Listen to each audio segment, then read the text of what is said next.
Educação. Oferecimento pré-medicina. Caminho certo para a universidade. Escola Crescer. Nada substitui o amor. E hoje no quadro Educação nós vamos conversar aqui com o professor Quixaba sobre um tema do momento que é a recomposição da aprendizagem.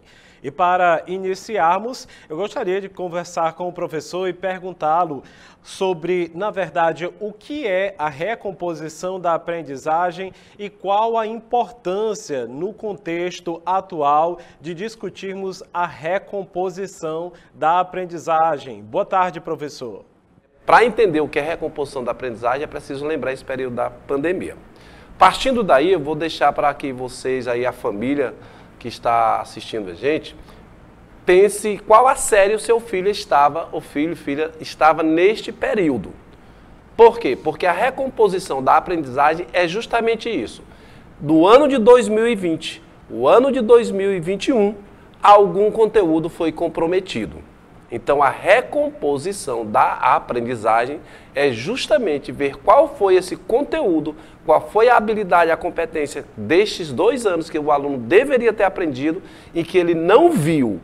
Isto é a essência da recomposição da aprendizagem.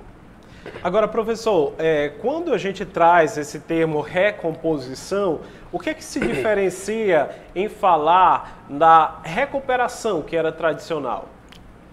Muito bem, Helder. Isso é importantíssimo nas escolas, repito, tanto a pública como a privada, TV Costa Norte fazendo um trabalho geral. Recuperação, ela é algum assunto que o professor deu a aula, o aluno talvez não tenha entendido.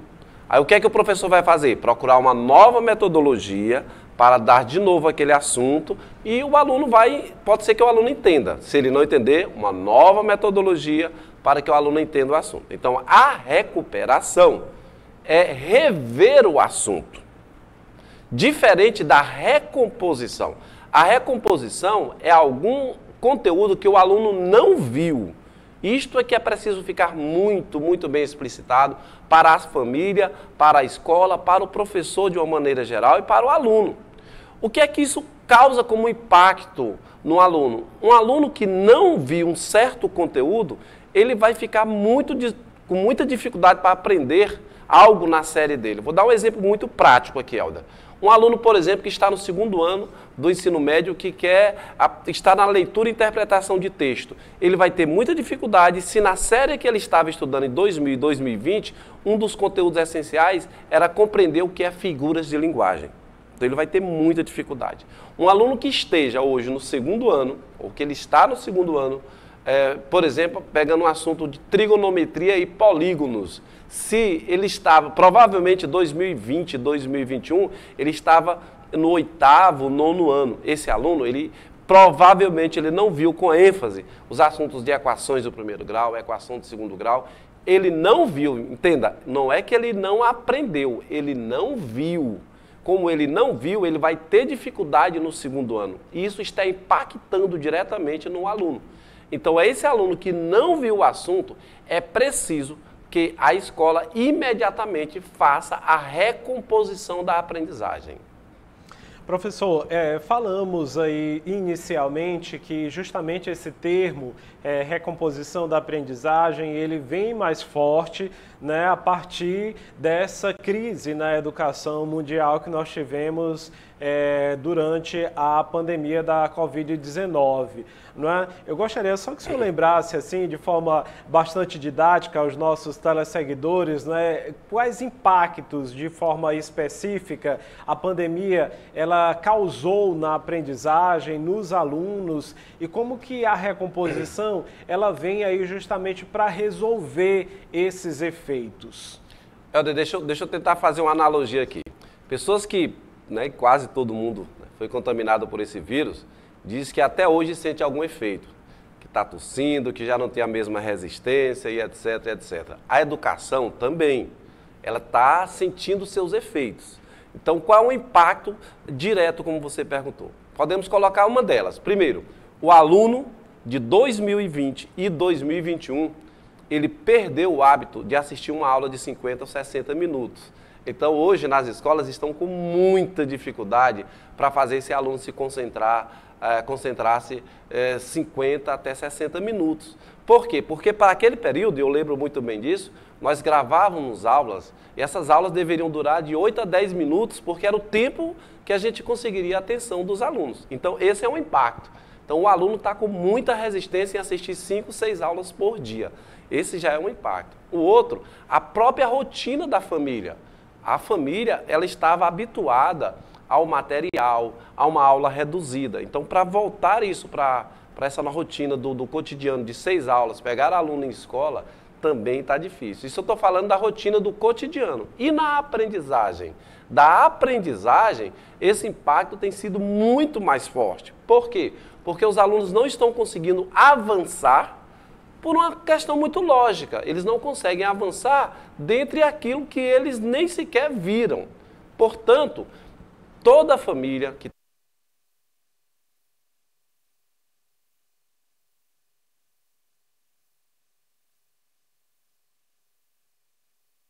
não perguntar sobre recuperação, mas sim recomposição.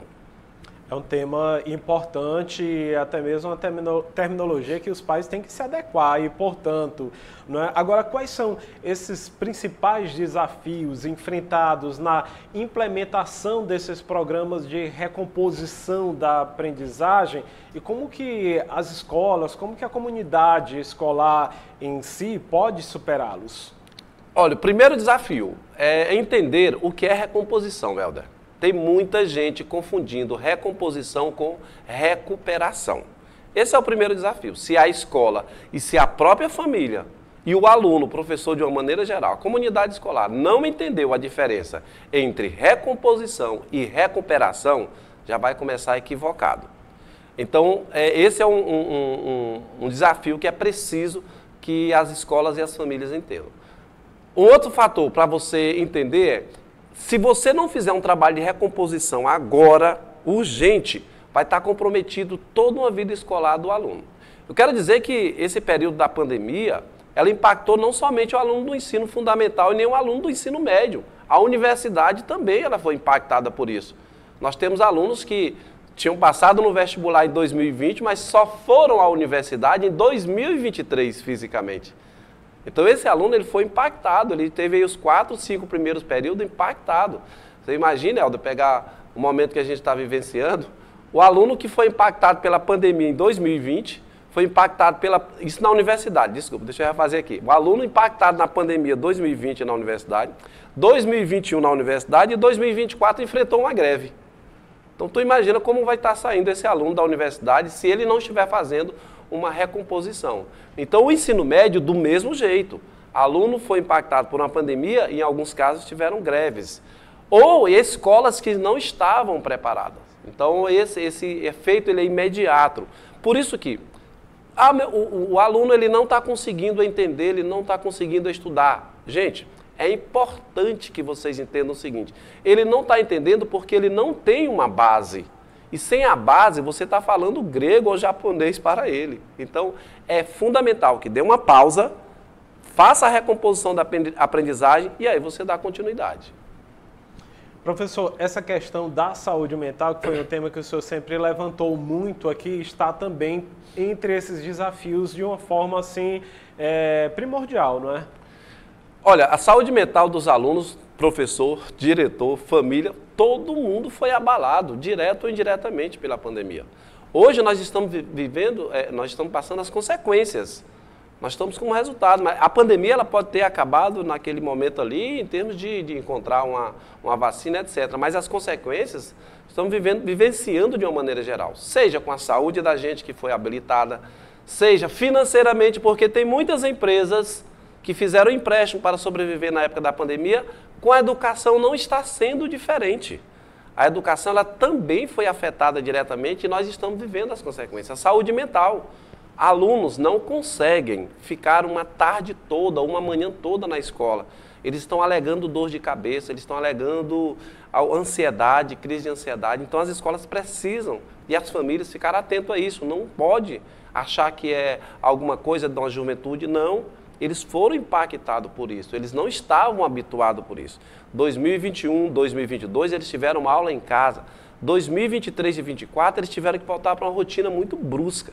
Então, a saúde mental dele foi afetada sim. Então, que a família fique atento, o que está ocorrendo, se às vezes o aluno não está aprendendo porque está abalado diretamente por isso. Agora, o senhor poderia compartilhar para a gente exemplos de programas ou iniciativas de recomposição da aprendizagem que tiveram sucesso? O que contribuiu também para o sucesso desses programas que estão tendo êxito pelo mundo afora? Olha, Helder, você tem vários exemplos no Brasil. O Piauí, por exemplo, está fazendo um trabalho espetacular de recomposição da aprendizagem. A gente tem um Piauí acompanhando o rendimento dos alunos. O SAEB é uma plataforma, desculpa, é um programa, né? Um sistema de avaliação que tem avaliado as escolas para que as escolas possam fazer esse trabalho. Pernambuco tem um trabalho excelente de recomposição. O Ceará tem feito muito bem isso, a Bahia. Então, nós aqui no Piauí estamos fazendo um trabalho de recomposição no setor público e setor privado também, em que consiga detectar este aluno, a defasagem do aluno, e aí fazer um trabalho em cima disso.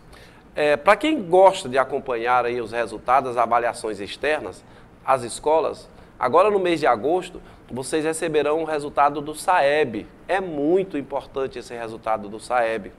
O SAEB, ele coloca o aluno em 4 níveis. Ele coloca um aluno no nível 1, chamado abaixo do básico, básico, adequado e avançado. É importante que cada família, ao receber o resultado, pergunte: como está meu filho?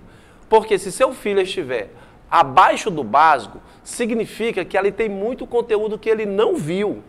Se o seu filho estiver no básico, significa que ele tem muito conteúdo que ele viu, mas que não aprendeu. Se seu filho estiver no adequado, significa que ele precisa de um aprofundamento, ele compreendeu. E se seu filho estiver com resultado avançado, significa que é aluno de Olimpíada, é aluno que precisa ser desafiado. Então, agora no mês de agosto, terá esse resultado e a gente precisa fazer esse acompanhamento que já é feito no Piauí e em alguns outros estados. E falando em Olimpíadas, o estado do Piauí tem investido bastante, né, em diversas Olimpíadas de matemática, de língua estrangeira moderna, com muitas inovações. Ontem mesmo foi divulgado, né, um projeto de começar a ser aplicado nas escolas a educação financeira, dentre os estudantes do estado do Piauí. Isso é muito importante para diversificar e também dinamizar, né, a educação. Helder, importante sua fala em que sentido? As pessoas colocam geralmente assim, o Piauí, quando sai uma pesquisa do Piauí, o índice de analfabetismo do Piauí é alto, o índice de analfabeto é alto. E continuará sendo. Por quê? Porque aquelas pessoas que não foram alfabetizadas anos anteriores, elas continuarão analfabetas. Qual é a política que o Piauí está fazendo? O Piauí está com 2 preocupações nesse primeiro momento, né? Uma, colocar a criança com a idade certa na escola, isso evita que ela se torne um analfabeto futuro. E a segunda é a busca ativa, buscar aquela pessoa que já tem uma idade avançada, mas que não foi à escola e trazê-la para a escola. Então, inclusive com bolsas, né? Ontem você assistia à TV, via a programação de vocês aqui, a diretora da regional divulgando essa busca ativa de alunos que receberão uma bolsa de R$600 para voltar para a escola. Então, é importante que a população e nós, né, aqui do Piauí, de Parnaíba, que a gente entenda isso. O Piauí tem um índice altíssimo de pessoas que não estudaram? Tem. Entenda que o Piauí, há 2, 3 décadas atrás, o número de escolas eram muito poucas. Então, pessoas tinham muita dificuldade em estudar. Hoje está bem melhor. Então, nós temos esse desafio. Colocar a criança com a idade certa na escola, assim evitaremos que ela se torne um analfabeto. E pessoas que não tiveram a oportunidade de estudar, nós temos que fazer a busca ativa, trazê-la para a escola. Esse é um desafio que nós temos.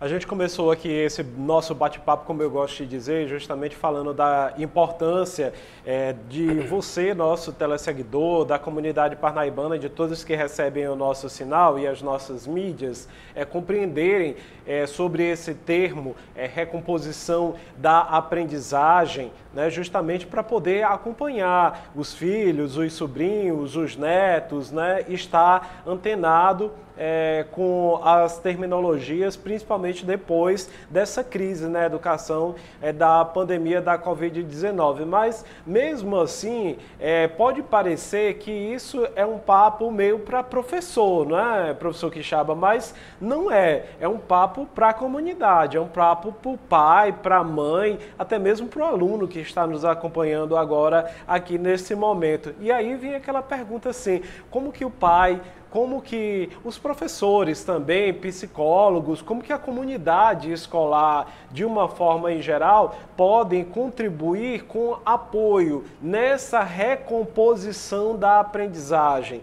Para quem tem professor convivendo no dia a dia, em casa, que é amigo, que é marido, que é esposa, você pode ali entender que o dia a dia na sala de aula está bastante complicado. Então, é uma ação coletiva.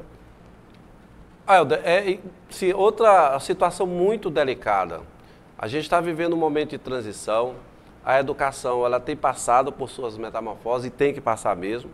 E um paradigma, antes, que tem que ser derrubado. Antes, a gente colocava a nota para um aluno.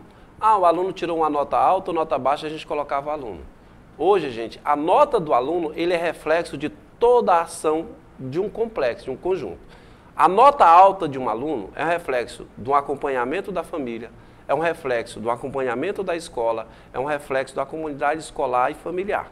A nota baixa do aluno também é reflexo da escola, também é reflexo da família, também é reflexo do poder público e privado.